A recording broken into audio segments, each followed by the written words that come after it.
All right, so next aim is going to be about what's called the Haitian Revolution. 2.14, what was the Haitian Revolution? So by the end of this class period, you should be able to answer that aim question. So we're now moving on towards really the last part of this unit.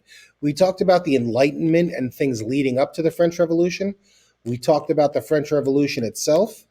We talked about Napoleon. And now we're going to talk about kind of what other ripple effects the French Revolution has around the world in events that are kind of related to the French Revolution for sure. So we're going to start with the Haitian Revolution. So what was the Haitian Revolution? So here we go.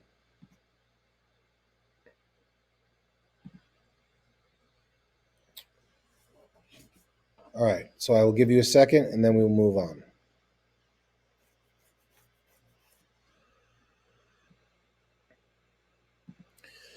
So it seems a little weird that we would spend a lot of time talking about the Enlightenment and the French Revolution and Napoleon and Europe, and now all of a sudden we're in Haiti. What's the connection? Well, Haiti was a colony of France, okay? So in Global One, you should have learned that the age of exploration and the age of discovery, some other teachers call it, but all of these European superpower countries go off and establish colonies in quote unquote the New World, right? It's new to them at least. And the idea is that they're using these colonies basically for cash crops and raw materials and things like that. And they're also using them as markets for the sale of manufactured goods also. So Haiti is a colony of France. Haiti is chock full of slaves. Okay, France uses a slave population for forced free labor in an attempt to kind of benefit economically.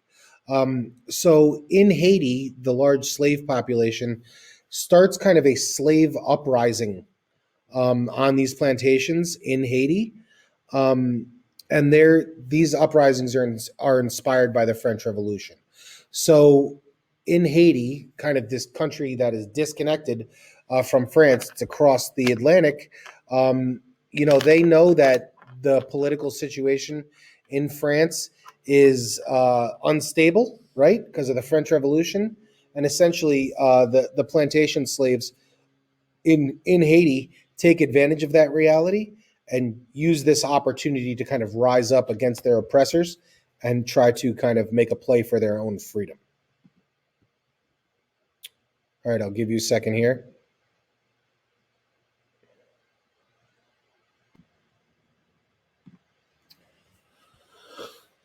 Okay, so in Saint Domingue, which is the capital of Haiti at the time, it's important to know, and at least helpful to know a little bit about what the class system was like there. So at the top of the social class system in Haiti, you have the whites, European whites that are typically from France.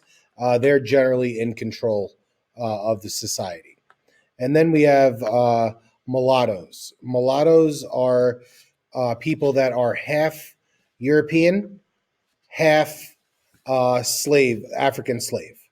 You also have what's called mestizo, which is not on this slide, but that's essentially half white European, half native.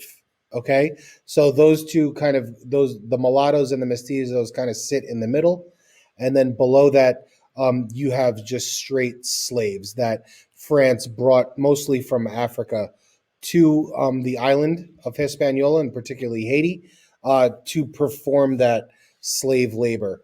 And the slaves in Haiti will suffer some of the harshest treatment out of any slave population in recorded history.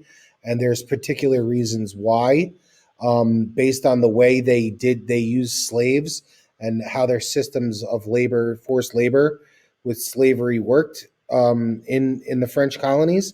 It just made it for really, really extra difficult, kind of unbearable kind of conditions. All right, so I will give you a second here.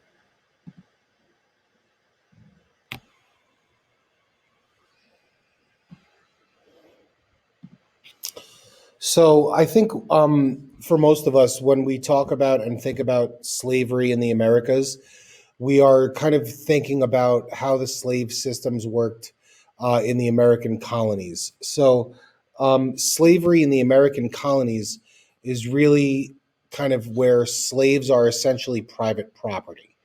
A person can go and buy slaves at a slave auction or a variety of other ways, and then that slave becomes the private property of that particular person. Well, slavery in Haiti worked differently. Slaves in Haiti were not necessarily private property but public property. Now, this has profound kind of impacts on the treatment for slaves. Okay, so it's this is a callous and kind of upsetting kind of examination of this, and it can kind of bring a lot of anger to the surface. But it's important to understand the difference. Okay, for a slave owner in the American colonies, a slave being their private property kind of meant that they would care for them in a certain way. Okay. Um, Slaves in the American South being private property meant that slave owners would have to take care of them well enough for them to continue being productive laborers, right? So they would feed them and shelter them and clothe them to the extent that they needed to in order to keep them up and running and being productive laborers, right? Well, if slaves are not private property but they're public property, that becomes very different, right? Because if you're going to use slave labor that you don't have to pay to kind of take care of, you don't have to shelter them, you don't have to clothe them, you don't have to feed them, etc. If you don't have to care for them and all they do is labor for you, they tend to be treated way worse than slaves that were private property. Now, look, there's no way we're going to sit here. We don't need to compare miseries, right? The condition of slavery is terrible across the board. But understanding the difference between public property and private property is an important distinction here.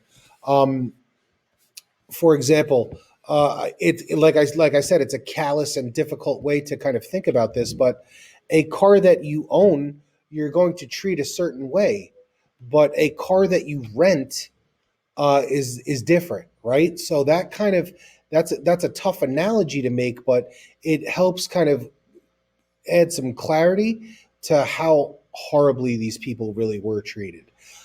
So needless to say, they were not excited about their treatment in any way and were looking for excuses to rebel and revolt. So that's kind of the way slavery in Haiti worked as compared to slavery in some other parts of the world. And I think that's an important distinction to make. The other thing worth mentioning is that mulattoes, these people of mixed race that lived in Haiti, they were treated poorly. Also, they were not treated like the same way that the pure white Europeans were treated. So they're not allowed to hold office. They're basically outcasts, social outcasts, and they're excluded for the most part. They're just not slaves. Okay, so they're kind of occupying this in between space in society where they don't have any rights or responsibilities or freedoms, but so they're not exactly happy with their station in life either. They're also required to enlist for mandatory terms in the military. So that's kind of their deal. Well, long story short, the white slave owning Europeans that ran things there and sat at the top of society in Haiti, they managed to piss off everyone.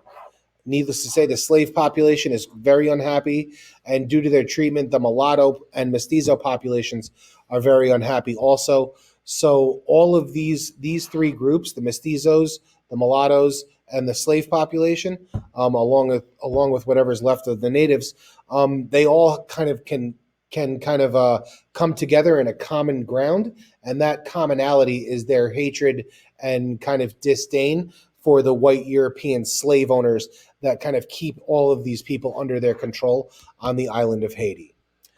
So the white Europeans piss off everyone, and all these people are going to kind of sort of team up together in an attempt to kind of overthrow the existing structure. So this is the last slide. I'll give you guys a minute, and then we will wrap up.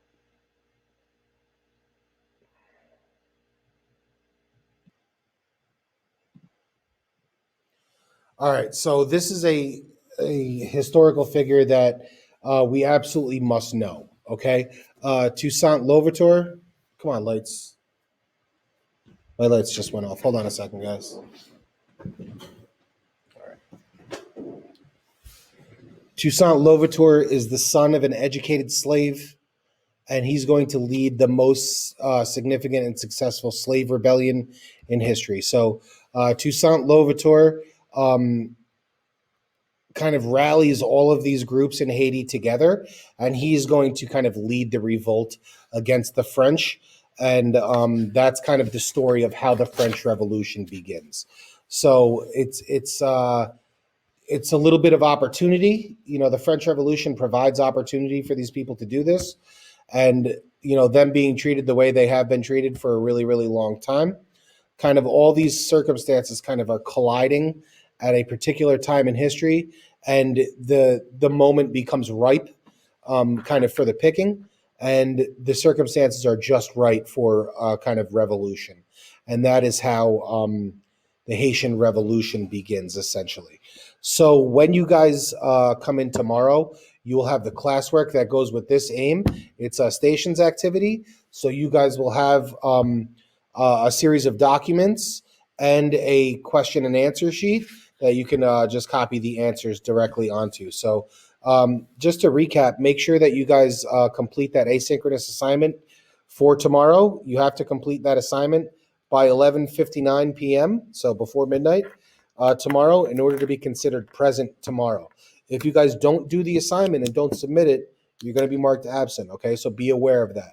I'll have virtual office hours. I already sent you guys an email, and I'm going to post it on the stream page also. So be on the lookout for that. So make sure you handle that asynchronous assignment for tomorrow.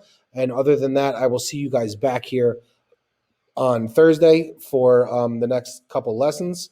We're almost done with this unit, so we're getting towards the end here. So this should be the last week for this unit, and then we'll start assessment after that. So I'll leave the Meet link open for another minute or two, if anybody has any questions or needs any help. But other than that, you guys are welcome to go ahead. I know we're a couple minutes early, but that's okay.